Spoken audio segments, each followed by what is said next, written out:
Hi, good afternoon. This is Philippa Berg with LePage in the Comox Valley, and today is April the 17th. And I've put together a presentation for navigating the Comox Valley real estate market. So just to tell you a little bit about myself, I've been a real estate agent here in the Comox Valley for 17 years now. And I specialize in helping people to buy and sell residential properties, mostly in the Comox Valley. And I've got a passion for creating organized, sort of feel good spaces and preparing houses for sale and staging. And I really enjoy the marketing aspect of taking a listing as well. So the presentation today is going to be quite brief. I'm just going to give a quick recap of the market conditions and what this means to you as a buyer and as a seller. I'm also going to talk to you a little bit about the importance of staging in this market, and I'm going to give my top tips for that, and then go over some of the biggest mistakes that people make. And then I'm going to look at things that people can do for increasing their market value versus the saleability. And then I put together a couple of questions that if there was anybody sitting here in front of me, then I would suspect that they would be asking. So without further ado here, this here is a form that is a requirement of all real estate agents here in British Columbia to provide to anybody that they're having a real estate conversation with. It's not a contract, and some people get confused in that, but it's essentially a document that just explains the difference between being in a client style relationship and a non-client style relationship. And pretty much, if you were in a client style relationship, you'd have some benefits to you, providing full loyalty, making sure that there's all facts known to the real estate agent or disclosed to you to avoid any conflicts of interest. And this comes into play, for example, if you have a house that's listed and somebody drives by, they like the house, they want to write an offer, that real estate agent can no longer represent the buyer and the seller. So that particular buyer would be referred out to another agent.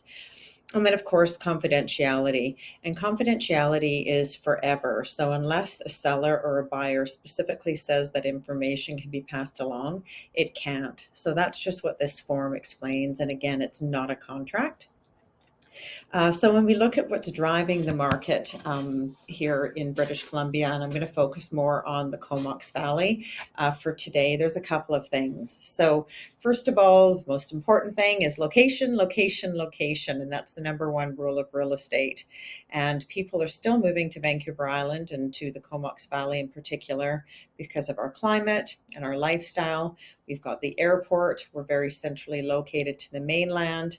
We're still affordable relative to some of the major cities. And we've basically been put on the map as far as one of the most desirable places in Canada to live. And I can attest to that. I've been here 20 years now. The second factor is obviously the fallout of COVID, where we saw quite a migration of people that were moving over from mostly city centers to smaller areas where they were confined during the lockdown and realizing that they didn't want to put themselves in that predicament. It also changed the way in which people were working. So a lot of people that are coming to the Comox Valley have the option of working remotely, and that's really opened up the valley as people being able to live and work here. Lifestyle also became more of a priority, and as is early retirement. And then, of course, inflation has had a huge factor in everything to do with real estate. Government intervention. Well, that actually, in my opinion, hasn't really made much of a dent in much of the real estate market because it's a little too late in some of these programs that were put together.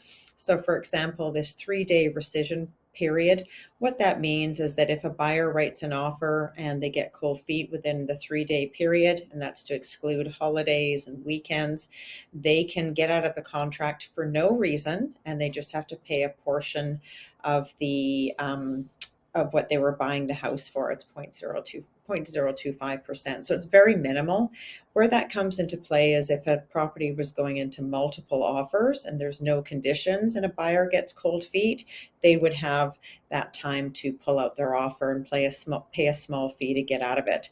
When you're dealing with offers that have conditions, it really doesn't have much of an impact, because if a buyer wants to get out of a contract and they have conditions, then they're going to be looking at some of the things like they're not able to get suitable financing, or they weren't happy with their building inspection, or their lawyer wasn't happy with their title search, those sorts of things. So the 3-day rescission period isn't as much of a difference, but where it does come into play is if you do receive a subject-free offer, you think your house is sold, you want to put the sold sign up that day, you can't. You got to wait for those 3 days to make sure.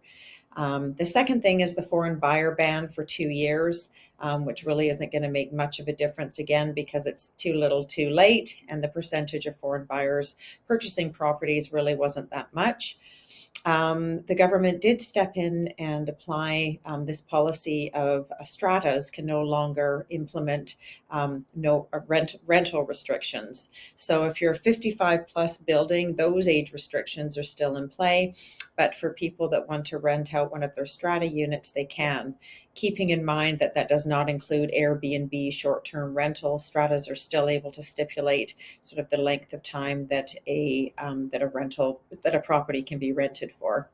And then there's this new tax-free first home savings account. And basically what that is, people can put money into an account and it's tax deductible. And when they withdraw that money for their first time home buyer, then it's non-taxable. So there's always small print with all of these things, but I just wanted to bring it to your attention. Supply and demand is a big factor, obviously, in real estate prices. The more supply you have, and if you have a high supply and you have a high demand, then you've kind of got a balanced market.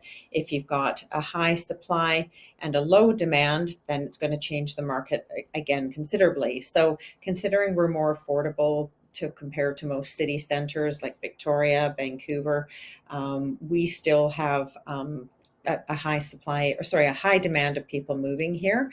And right now, a lot of the demand for houses depends on consumer confidence. And with interest rates going up, people have lacked that confidence. And that's why we've seen sort of a standstill of our market here over the wintertime.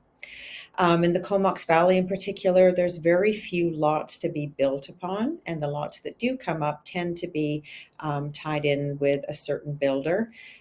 It's a very lengthy time period from the development process to get a permit until completion. And bottom line, it doesn't matter what government does to step in to do things. Basically, we need to build more houses, and there needs to be programs in place for doing that. In some municipalities, they're softening the regulations in order to put suites in and things like that. And I think we need to see a lot more of that happening.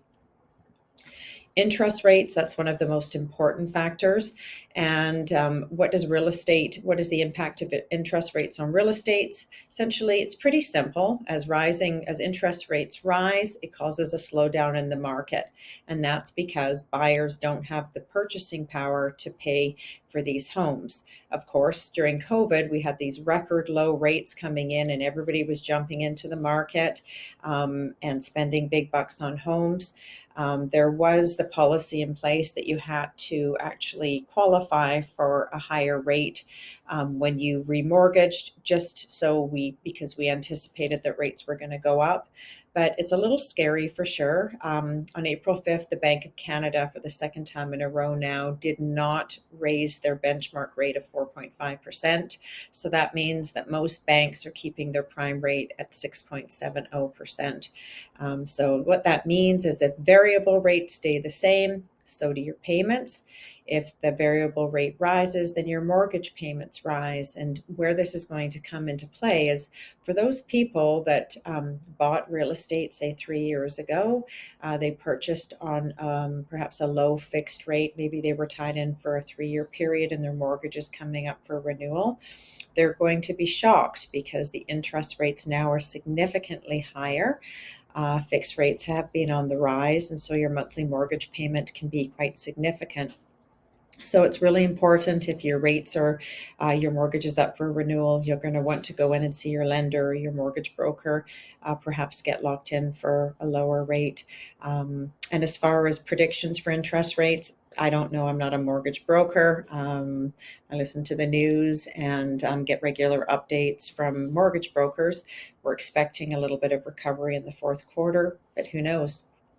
So everybody's always interested in, okay, what are the stats as far as what's the market doing? And to be honest, the stats don't always tell the full story because stats can be manipulated in all sorts of ways. So for example, we get the monthly stats put out through the Vancouver Island Real Estate Board on a monthly basis.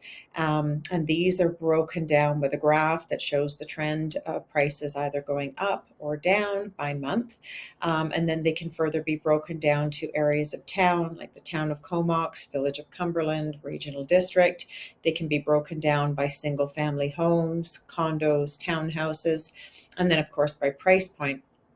So just to point out, for example, for inventory for single family homes, in March of this year, there were 162 active listings compared to only 94 from this time last year. So yes, our inventory is increasing, but it's still not great, which presents a bit of a problem because if you have low inventory, then prices can hold. So when you look at the actual stats here, and again, these are average, so they can be skewed between like the really high sales and the low sales. And then, of course, it really depends how many sales are actually happening. So for March of this year, the average single family home was selling for 853,000. And the average 12 months to date was at 857 compared to last year at 970. So overall, prices for single family homes as of the end of March were down 12%.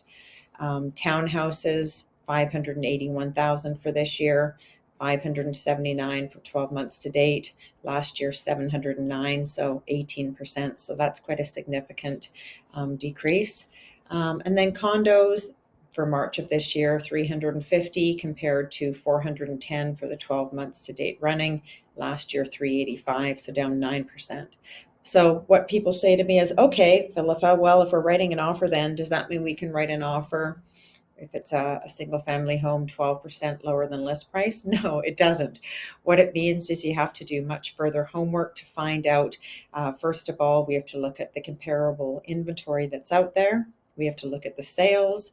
We have to look at the highlights of that home. We have to look at the lowlights.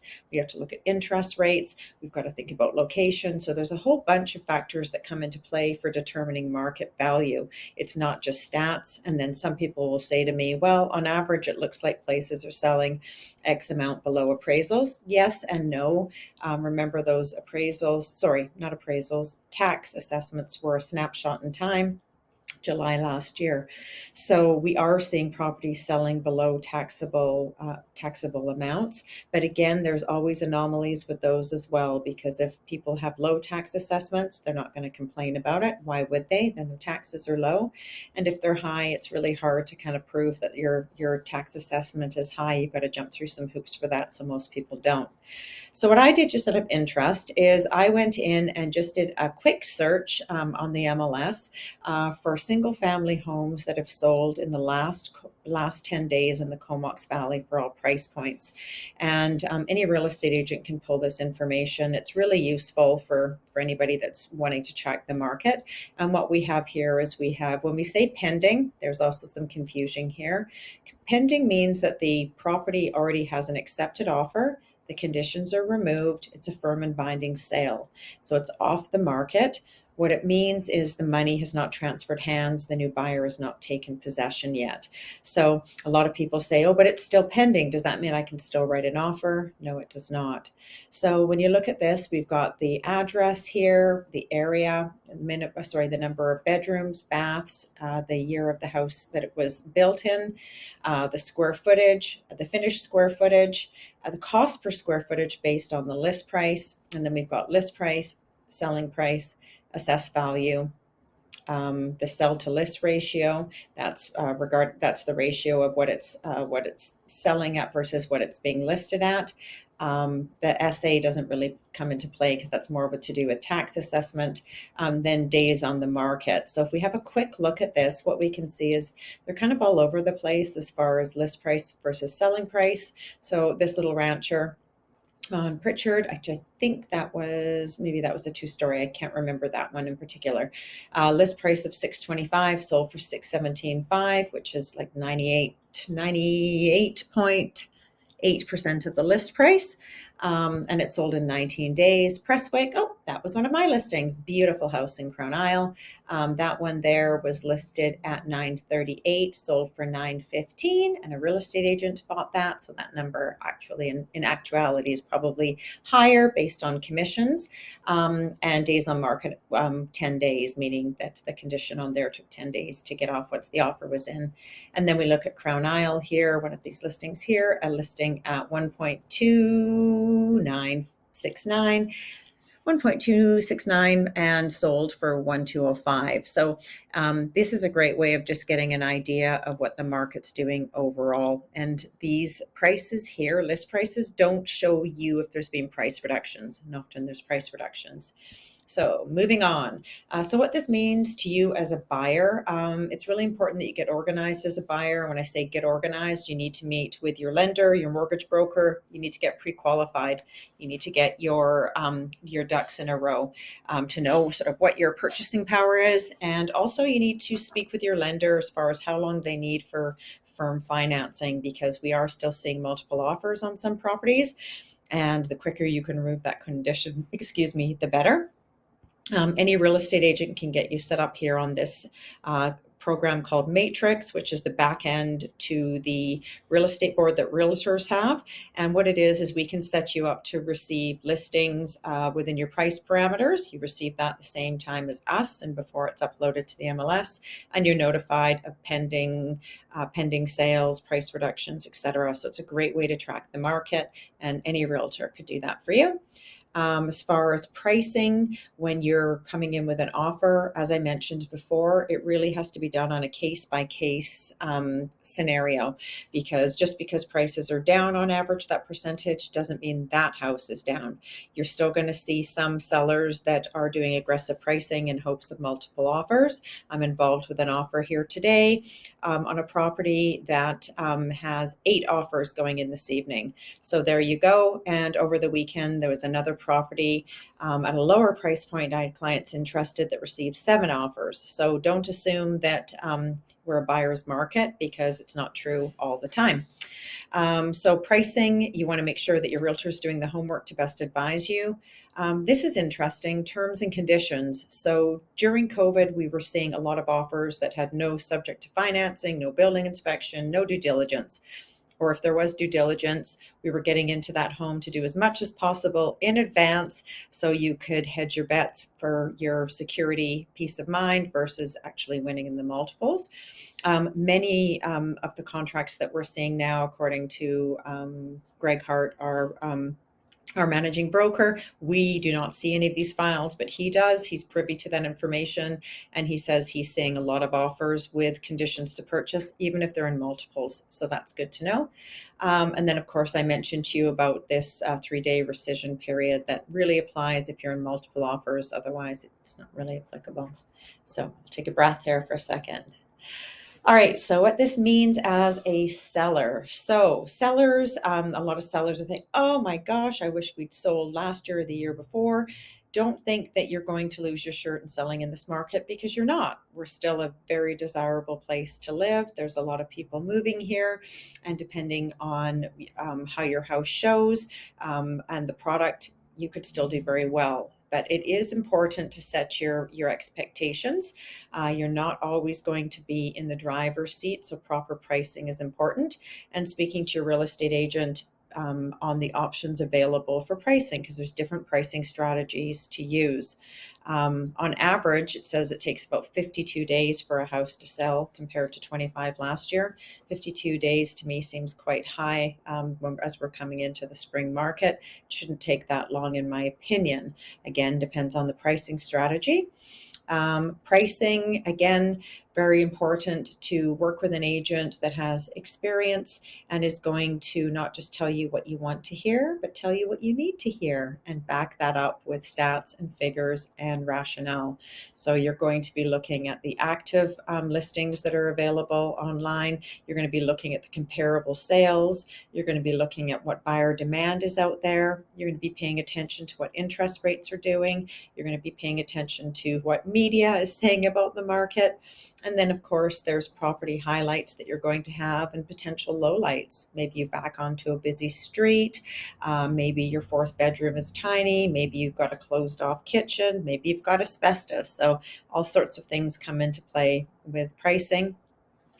And that's why you have a realtor do a CMA, which is a comparative market analysis, and that is free. So next thing, terms.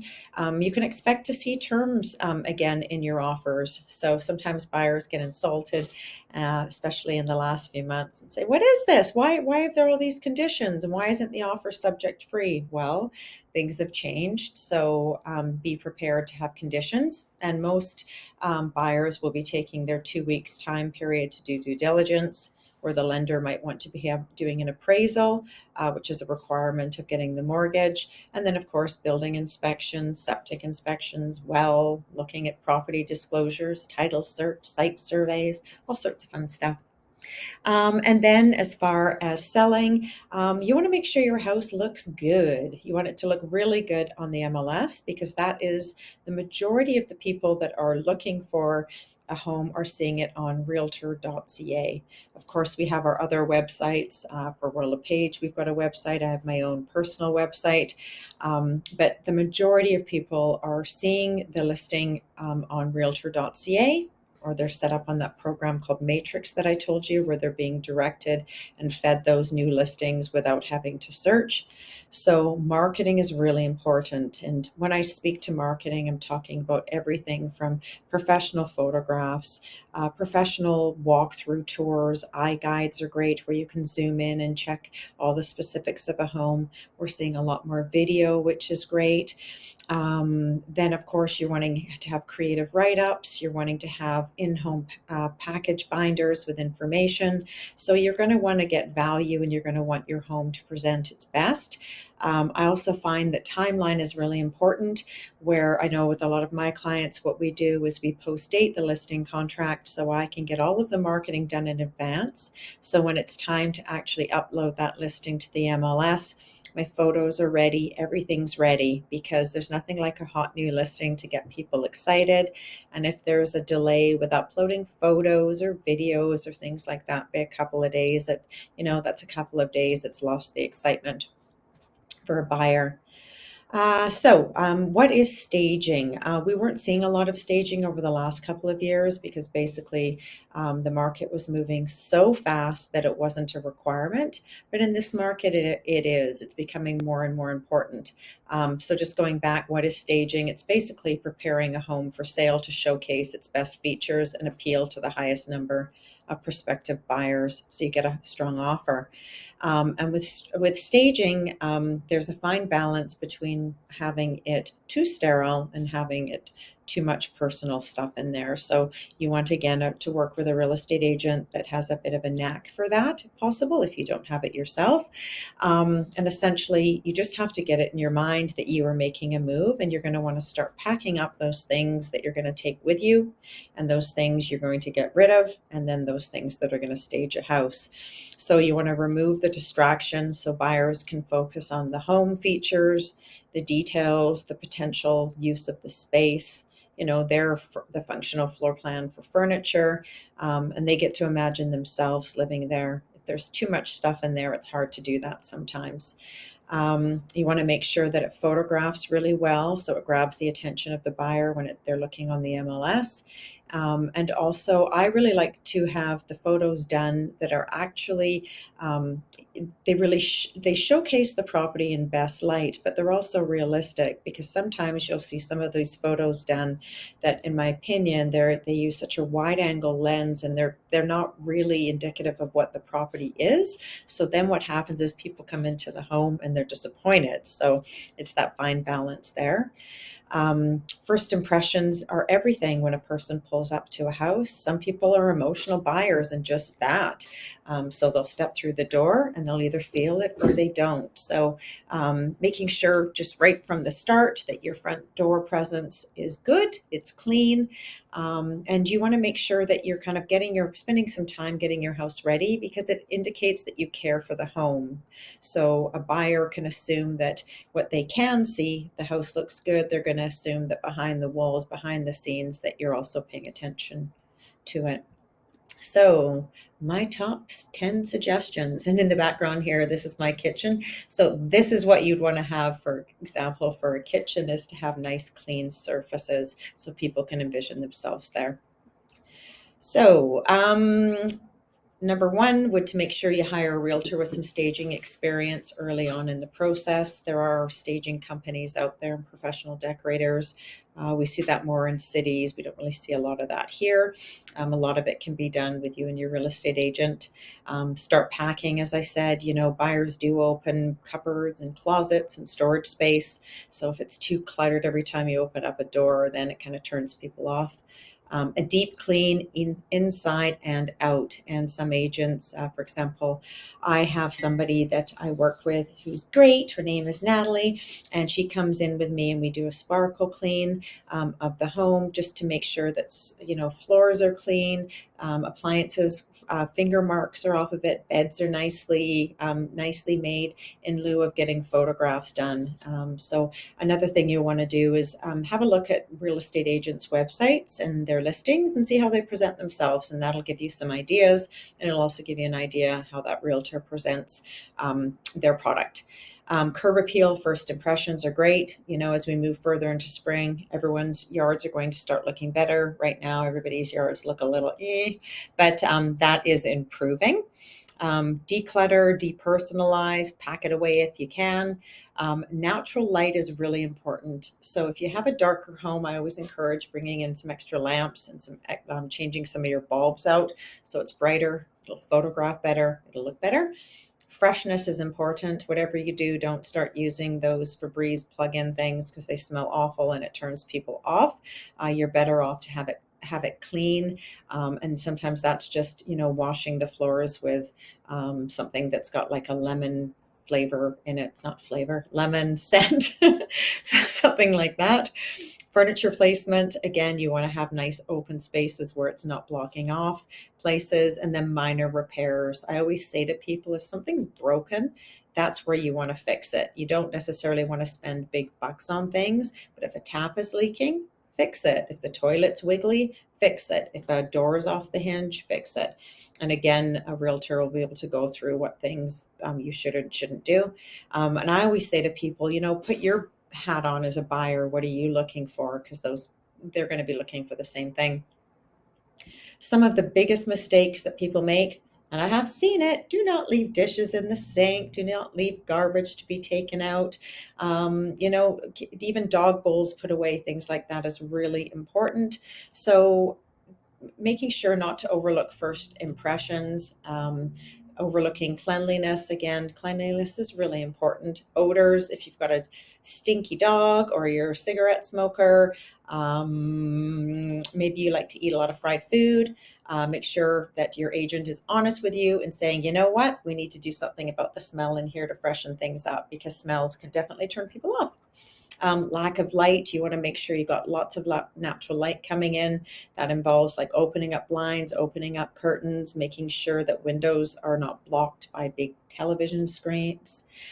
Clutter, remove the clutter, making sure that furniture is placed again so it's open and inviting. Make sure that you invest in the small fixes, and if you need a handyman for that, you can always ask your real estate agent as well. Poor photography, that's always fun. Sometimes you can have a look online at some of these photos, and then you get in to see the house and you're like, wow, completely different. Good news is that some agents, of course, will go in and take a look at a property anyway, but some people won't want to have a look at that house if it shows poorly online. So make sure you work with an agent that's spending money on proper photography. If you've got some really ugly, bold, brash paint colors you love, doesn't mean every other buyer is going to love them. So if it's something like a red or a black, purple, orange, some of those things are best to paint over with a neutral paint palette and tidy up your yard. So these are all pretty much common sense things. The big thing is, having somebody to come through and give you some tips and suggestions, because we all have our blind spots, right? Market value versus saleability. It used to be with the last couple of years that you really didn't have to do much to your property, and you might expect an offer coming in at above list price and you didn't have to prepare it. That's no longer true. So if you're looking to increase your market value, which means, resale value and getting more about money for your home, certain things are going to add value, and those are usually kitchen and bathroom renovations. Adding a suite, a shop, maybe it's clearing a bit of a view. Secondary heat sources are always good, and there's certain rebates available for those. New windows and roofs. And again, I mentioned a suite a second time because that seems to be a trend that people are really looking for properties that can provide some passive income on some level, and whether or not that's to a family member or whether or not that's for rent or not. And then saleability. These are the things that are, I call them sweat equity things. You roll up your sleeves, you get it done, and that's going to help you get the best price for your house considering what they're selling. So again, curb appeal, cleanliness, decluttering, paint, and maybe flooring, but flooring might even go under market value, and sometimes you don't get the return on the investment. Some people like carpet, some people like laminate.